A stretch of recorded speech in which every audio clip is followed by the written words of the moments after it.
Good evening and thanks for joining us tonight for 23 ABC News at 6. I'm Jessica Harrington. Tonight's top stories. The outbreak of coronavirus continues with more states declaring public emergencies. And now a cruise carrying infected crew and passengers has docked near San Francisco. And a local assemblyman helping in the fight to crack down on illegal street racing. The details on the new legislation increasing the punishment for those who race. Imani? And a powerful tropical storm will hit the region tomorrow. I'll have the details. 23 ABC News at 6 starts right now. Live from downtown Bakersfield, 23 ABC News at 6 starts now. Good evening. We begin tonight with a live look at the Grand Princess cruise ship that is now docked in Oakland. More than 20 of its crew and passengers infected with the coronavirus. We're going to have more on that in just a moment. But first, an announcement from a local university concerning the virus. Cal State Bakersfield now implementing a similar rule to Starbucks when it comes to drink refills at the Runner Cafe, Runner Express, and other food and drink areas on campus due to coronavirus concerns. On the doors of several CSUB campus food spots, new signs have been posted informing customers that until further notice, only single-use and disposable cups will be allowed. The temporary restriction is being placed on the use of refillable mugs at both the Starbucks on campus and at all of the Aramark operated facilities, including the Runner Cafe, Runner Express, and Walters. University officials want to remind everyone that there has not been any reported cases of COVID-19 on campus and that the new restrictions are strictly a preventative measure. We want to turn back now to the Grand Princess cruise ship, which is docked in Oakland. At least 21 of its crew members and passengers are infected with the novel coronavirus. More states like Rhode Island and New Jersey are declaring states of emergency. Reporter Nick Watt has more on the virus and how it's now being called a pandemic. Barred from port for 5 days, at least 21 coronavirus cases on board, the Grand Princess finally pulls in. First of all, there are some children there who are compromised. They want to get them off. Every passenger will be screened, then treated or quarantined at military bases in California and beyond. We may have to stay on the ship for a few more days. It's going to be quite a lengthy process.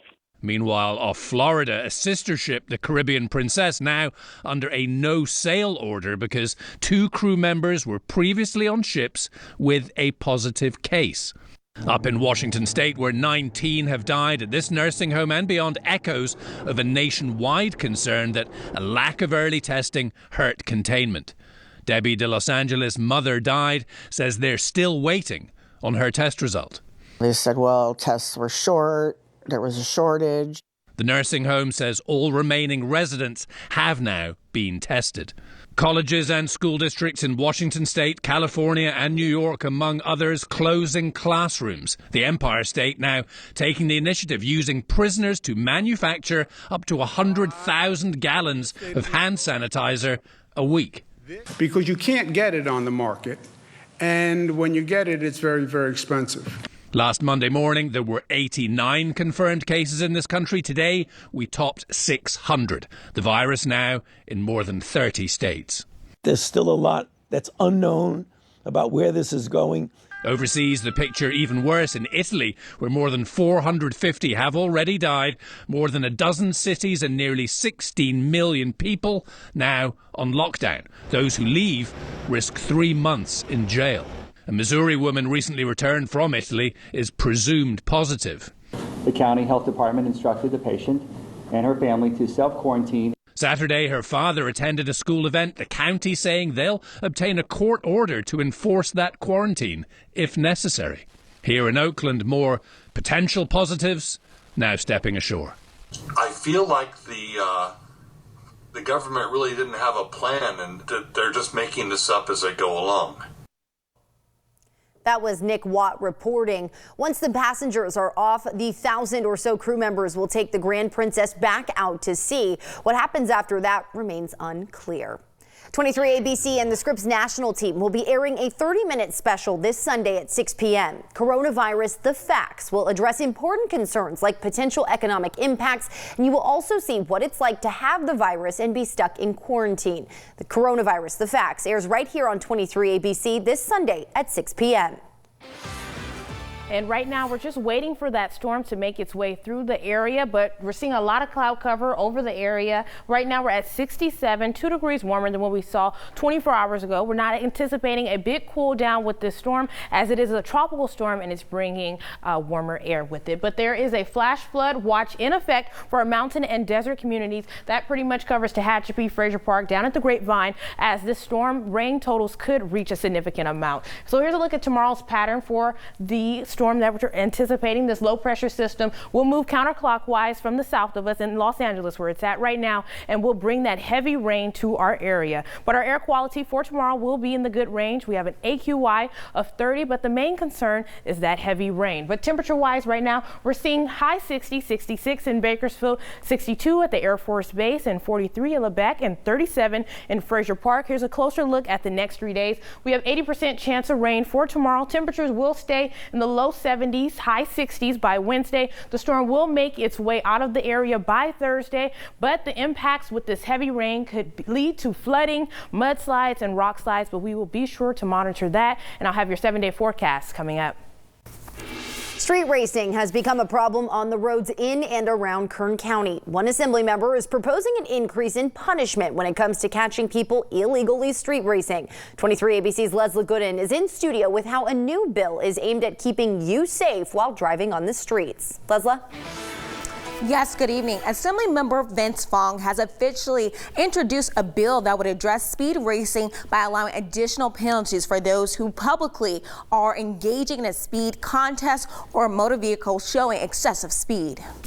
We need to give our district attorney and our law enforcement additional tools to crack down on this behavior and keep our streets safe. Assembly Bill 2565 was co-authored by Vince Fong and fellow Assembly member Laura Friedman of Glendale to crack down on speed racing statewide.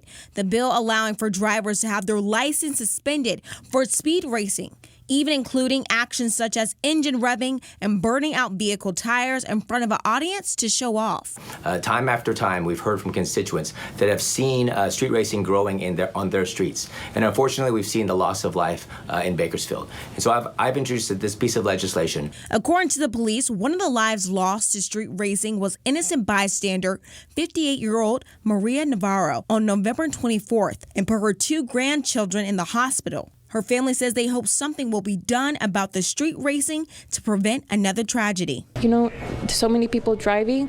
So, you know, the way it was my own, it could really be anybody's family, anyone getting off work at that time, anybody's kids walking home from school, just anybody on the street.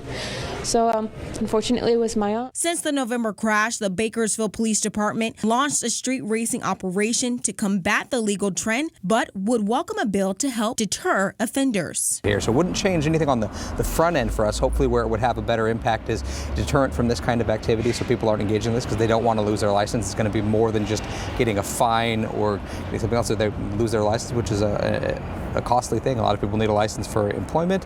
It's very expensive to fix.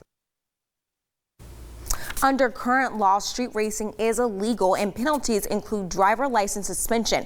And the new proposed bill would impose the same penalties for those who display speed racing as well. The bill is expected to be heard on the committee on March 22nd. For now, in studio, Leslie Gooden, 23 ABC News, connecting you. We want to turn now to a crime alert. 2 H&R blocks in Bakersfield have been vandalized, according to the Bakersfield Police Department. According to police, on Sunday around 4 in the morning, the H&R block off of Stockdale Highway had its glass door shattered. BPD says it appears that a desk was rummaged through, and at this time they are still investigating if anything was stolen. The second incident occurred on March 5th at the H&R block off of Chester Avenue. It also had a glass door damaged. According to BPD, it does not appear anyone entered the business. If you have any information, be sure to call BPD at 327-7111. H&R Block officials have released a statement tonight about the vandalism, saying based on their initial review, nothing is missing from the Stockdale office. They said, quote, H&R Block takes the responsibility for our clients' information very seriously, and we are committed to protecting personal data from unauthorized access, including securing documents within the office.